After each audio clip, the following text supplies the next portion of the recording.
कहना चाह रहे थे आशुतोष जी, जो बात राकेश जी कह रहे हैं कि बहुत एक्सपेक्टेंसी बहुत ज्यादा है, लेकिन एनटीए के प्रेशर को भी समझना होगा, उनके ऊपर प्रेशर कितना है। देखिए, ये जो लीपापोती चल रही है कि हर गलती नेहरू और कांग्रेस की थी, उसी का एक आगे बढ़ता हुआ उदाहरण है जो कि ये कह रहे हैं। और अभी मेरे दो को पैनलिस्ट कह रहे थे कि मौत की सजा होनी चाहिए, आजीवन कारावास होना चाहिए। तो अगर सजाओं और कानून से ये सब रुकता होता तो मर्डर और रेप और ये सब बंद हो गया होता। ये बेकार की बातें हैं, ये जनता को अटकाने भटकाने लटकाने की बातें हैं। आज जो सरकार द्वारा की गई गलती है उससे पूरी की पूरी एक पीढ़ी को चुकानी पड़ेगी। एक वह जो योग है और चुने नहीं गए, और दूसरे जो बेईमानी से चुने गए हैं अब भ्रष्टाचार में लिप्त होंगे। हम लोगों को ये समझना चाहिए कि जब आप अयोग्य और अक्षम व्यक्तियों को महत्वपूर्ण पदों पर नियुक्त करेंगे, क्योंकि उनका जो है भाजपा आरएसएस से संबंध है, वो लोग जो आज वहां पे इसलिए बैठे हैं और क्योंकि उनके जो है पॉलिटिकल लिंक्स हैं, उनके पहले भी जहां वो जिन पदों पे रहे हैं वहां पे भी पेपर लीक के मामले सामने आए हैं। आप कहें कि उन पे विश्वास कर लीजिए, आप कहें कि पूरा सिस्टम बेकार है, अरे भाई आपको 10 साल हो गए करप्शन के खिलाफ ये कहना कि पूरा सिस्टम करप्ट है, एक्सेप्ट फॉर ये जो 4 नेता लोग कहते हैं कि मैं झोला लेके चल दूंगा, ये बेकार की बातें हैं। करप्शन पूरा अगर सिस्टम में करप्शन है तो ये ऐसा क्यों होता है कि जब भी जहां पे भाजपा की सरकार होती है, चाहे व्यापक स्कैम हो, चाहे आप कोई भी बात कर लें, यही निकलते हैं। अब ये आज के जो ये बेरोजगार और त्रस्त युवा हैं, इनको मोदी की गारंटी क्यों नहीं मिलती कि ये जो भ्रष्ट अफसर हैं, पेपर लीक अफसर करता है, बाहर का जो आदमी बेच रहा है वो तो केवल जो है बिचौलिया है, पेपर आउट तो जो है सिस्टम कर रहा है। मोदी की गारंटी क्यों नहीं मिलती कि इनको दंड मिलेगा? नहीं मिलेगी आपको, वो जाएंगे वहां सेल्फी खिंचाएंगे। ये यहाँ पे सिर्फ जो है विपक्ष को हर चीज पे वो कर देना। जैसे कि आप देख रहे थे बिहार के डिप्टी सीएम है, वो तेजस्वी यादव के पीछे पड़े हुए हैं कि ये तेजस्वी यादव और यादव परिवार का सारा किया धरा है। ये हम लोगों को समझना होगा, इस सरकार को बेरोजगार युवा आशुतोष जी जो है जी चेतावनी दे चुका है। मैं एक सवाल आशुतोष जी आपसे मैं एक सवाल लेना चाह रहा था। आपने बहुत सारे स्टेट्स के नाम लिया, आपने राजस्थान का जिक्र नहीं किया। मैं राजस्थान का जिक्र करता हूं जहां पर हर साल औसतन 3 बार पेपर लीक हुए। मेरा जो सवाल आपसे है वो ये है, मेरा सवाल राजस्थान को लेकर नहीं है, मैं बोलूंगा वहां पे कांग्रेस की गवर्नमेंट ये हो गया। मैं ये कह रहा हूं कि ये लड़ाई भारत बनाम पेपर लीक माफिया तंत्र है, पक्ष विपक्ष बनाम माफिया तंत्र है। आप पक्ष विपक्ष एक साइड रहिए और माफिया तंत्र को एक साइड रखिए, तब ये लड़ाई लड़ी जा सकती है। चाहे वो कांग्रेस की सरकार रही हो, चाहे वो बीजेपी की सरकार रही हो, एनडीए हो, यूपीए हो, स्टेट में आपकी गवर्नमेंट कांग्रेस की गवर्नमेंट रही हो, बीजेपी की गवर्नमेंट रही हो, कोई सरकार इससे अछूती नहीं रही है।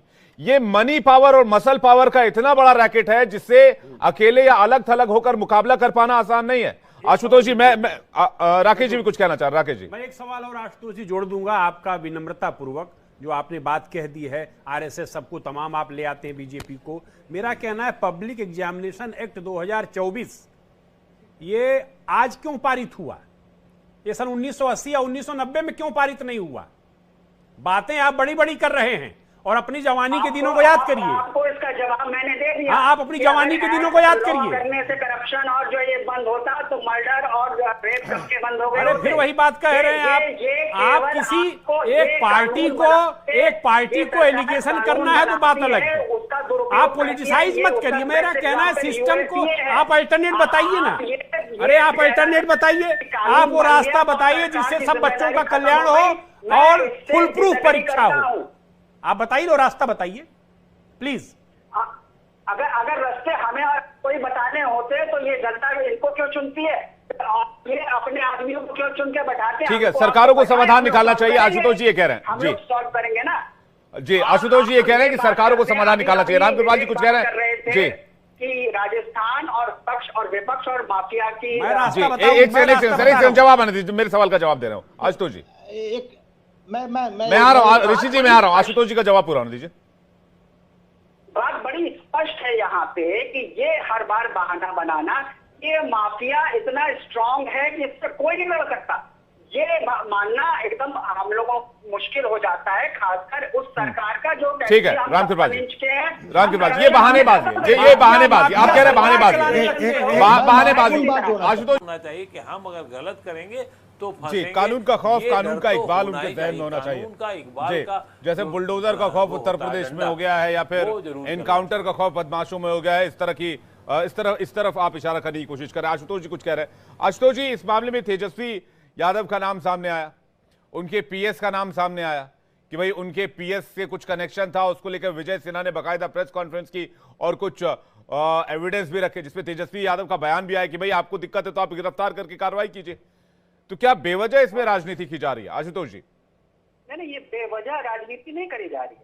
ये आपने, अगर मैंने पहली बार ही कहा, ये भाजपा के जो डिप्टी सीएम है, ये जानबूझ के राजनीति कर रहे हैं कि जनता का ध्यान भटका दें, अटका दें, लटका दें। ये अपनी सरकार की कमजोरी को छुपा के ये दिखाए कि खलनायक विपक्ष है, जबकि यहाँ खलनायक एनटीए है। जब मैं आरएसएस बीजेपी की बात करता हूँ तो मैं बात करता हूँ एनटीए के चीफ जो अपॉइंटेड हैं उनके आरएसएस बीजेपी अरे उसका आरएसएस से क्या लेना देना है? ये सब भाषण मत करिए अरे क्या बात करते हैं आप? अभी मिल जाएगा। कोई एनटीए का चीफ है, उसका आरएसएस से क्या लेना देना? कमर्शियलाइजेशन ऑफ एजुकेशन, किस तरह की बातें करते हैं? तो सरकार ने अलाउ कर दिया है कि विदेशी यूनिवर्सिटियां आए और भारत में अपना ब्रांच खोल सकती हैं। तो जितना पैसा है वो तो खर्च करेंगे ही करेंगे। अब आपका जिम्मेदारी ये है कि जो बच्चे मेहनत से इम्तिहान दे के सरकारी संस्थानों में भर्ती पाना चाहते हैं, उनके साथ गलती ना हो। हमारी दिक्कत क्या नहीं, तो एनटीए तो इसलिए बनाया गया था ना आशुतोष जी। आशुतोष जी, एक सेंट्रल एग्जामिनेशन कमेटी हो जो सभी केंद्रीय परीक्षाओं को एक जगह करके आयोजित करके इसको सिंप्लीफाई करे, क्योंकि ये बहुत कॉम्प्लिकेटेड था, पहले अलग अलग एजेंसियां थी। तो एनटीए का निर्माण ही इसी उद्देश्य के साथ हुआ था। तो सरकार की कोशिश तो नजर आती है कि सिंप्लीफिकेशन की तरफ जाना चाहते हैं, लेकिन अगर सिस्टम में कोई खामी है तो फिर उसको रेक्टिफाई करके उसका सोल्यूशन चाहिए, ना कि उसमें पॉलिटिक्स और राजनीति होनी चाहिए। पॉलिटिक्स को आप एक गंदा शब्द क्यों मानते हैं? पॉलिटिक्स जो है जनता की आवाज ऊपर तक पहुंचाती है, वरना तो अफसरशाही रहेगी। और आपको जैसे आप जिस चीज की बड़ाई करते हैं, बुलडोजर और एनकाउंटर, जहाँ पे जज और ज्यूरी दोनों जो है, एग्जीक्यूशनर तीनों जो है, एक सरकारी संस्था होती है, कोर्टों को जो है इज्जत खत्म हो जाती है, वही होगा। वो हम नहीं चाहते। लोकतंत्र जरूरी है। लोकतंत्र में जनता की इनोसेंट अनलेस प्रूवन गिल्टी, और हमारी जो एक फ्रीडम है वो उसको प्रोटेक्ट करना भी तो इसी आशुतोष जी, इसी लोकतंत्र का हिस्सा तो इसी लोकतंत्र का हिस्सा तो ये माफिया तंत्र है ना, जहां पर अरबों खरबों में डीलिंग होती है। एक पेपर के 30-40 लाख रुपए लिए जाते हैं। पहले क्या इसमें प्रावधान था बताइए ना? कोई भी जो भी आप इसका, एक सेकंड आशुतोष जी, आप जितने भी अपराधियों की प्रोफाइल आप देखेंगे, ये पहले से भी इन मामलों में लिप्त रहे हैं, लेकिन कम सजा होने की वजह से ये छूट गए, बेल पर बाहर आ गए और दोबारा उस काम में लग गए।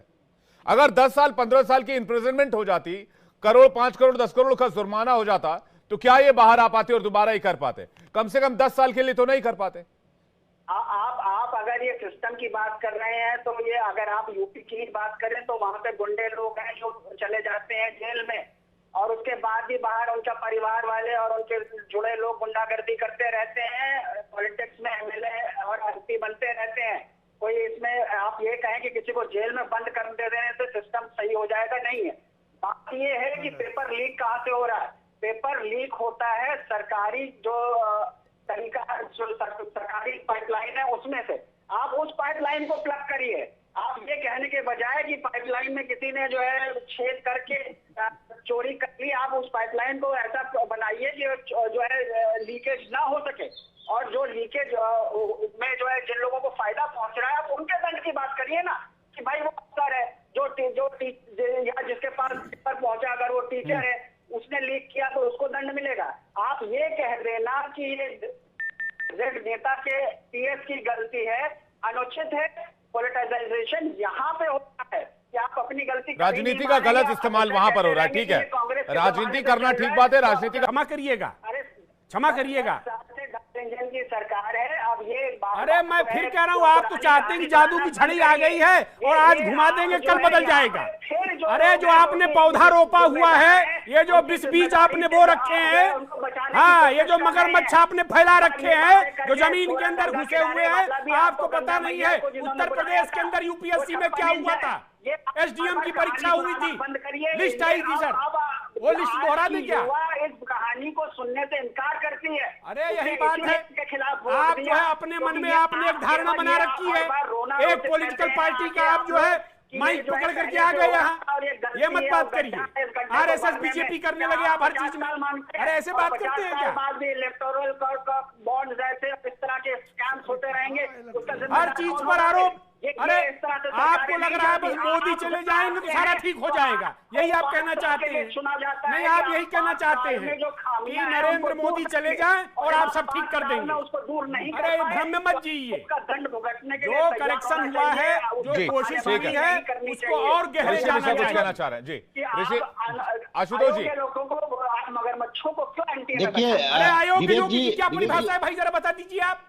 बड़े बड़े योग्य लोगों को बताऊं, ओपन बुक सिस्टम था सर। ये आशुतोष जी जिस परीक्षा को पास करके आए थे, बुक प्रणाली से मुलायम सिंह ने आपके हाथ में किताब थमाई थी, उसी को पढ़ करके आप इंटरमीडिएट पास किए थे। हाँ क्यों? ओपन बुक सिस्टम हुआ था, भूल गए? ओपन बुक सिस्टम था इस देश के अंदर। मैं कह रहा हूँ नकल की समस्या खत्म हो जाएगी, नकल की समस्या ही खत्म हो जाएगी। ठीक है, किताब रख दो सामने, ठीक, किताब रख दो। अरे क्या बात कर रहे हैं आप किताब रख दीजिए। दोषियों पर एक्शन की बात, नकल पूरी पहुंच गई, राकेश जी रात में याद नहीं कर पाया। ठीक है राकेश जी, उसके हाथ में आ गया। ठीक है, हाँ, ओपन बुक सिस्टम से आप पास हुए ऋषि मिश्रा जी कुछ कह रहे हैं, आ रहा हूं आशुतोष जी आपके पास। तब आपकी समझ में आएगा। ओपन बुक सिस्टम से पास हो क्या पाए थे? विवेक जी, आपने दो महत्वपूर्ण सवाल उठाया था, इसका आशुतोष जी ने जवाब नहीं दिया। ऋषि मिश्रा कुछ कहना चाह रहे हैं, ऋषि मिश्रा कुछ कहना चाह रहे हैं। ऋषि जी जिम्मेदारी आशुतोष जी कुछ कह रहे हैं, आशुतोष जी खुद ले लेनी चाहिए। आशुतोष जी कुछ कह रहे हैं, आशुतोष जी। देखिए आरटीआई हुआ, आरटीआई में ये आया था कि जोशी जी का जो है आरएसएस और बीजेपी के सिफारिश पे इनको नौकरी मिली थी पहली बार। जब ये एमपी में थे तो प्रोफेसर स्कैम हुआ। आरटीआई का अब मैं जनता को बता दे रहा हूँ, मैंने भी पढ़ा है, मुझे आशा थी कि बाकी लोगों ने ये खबर पढ़ी होगी, लेकिन मैं आश्चर्यचकित हूं। आरटीआई में लिखा था कि आरएसएस की सिफारिश से नौकरी मिली थी। क्या बात कर रहे हैं? कौन सी आरटीआई सरकार ऐसा कह सकती है? लगातार आरएसएस बीजेपी के नियुक्ति बोर्ड करता है, कोई बोर्ड सिलेक्शन करता है प्रॉपर वे में।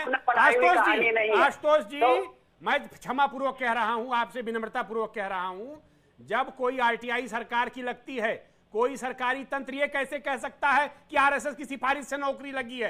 अरे आप विनम्रतापूर्ण कुछ नहीं कहते, आप जो है जबरदस्ती पढ़े लिखे लोगों को जो है मुलायम सिंह से जोड़ते हैं और जो ओपन बुक सिस्टम से जोड़ते हैं दिल्ली यूनिवर्सिटी के ओपन बुक सिस्टम गलत नहीं है, आप केवल ओपन बुक सिस्टम गलत नहीं है, बीजेपी अरे खुली किताब, अरे आपको पता नहीं है तब। अरे ओपन बुक सिस्टम अच्छी चीज है, आरटीआई में दिया हुआ, लेकिन एनटीए के चीफ पर चलता है। अगर इस मामले में गड़बड़ी है तो फिर सिस्टम में गलत नहीं है। एक से आपको चीजें एक लाइन में सर, टाइम नहीं, एक लाइन मैं वही कह रहा हूँ, अभी ओपन बुक सिस्टम का आप बात कर रहे हैं, जिस आदमी को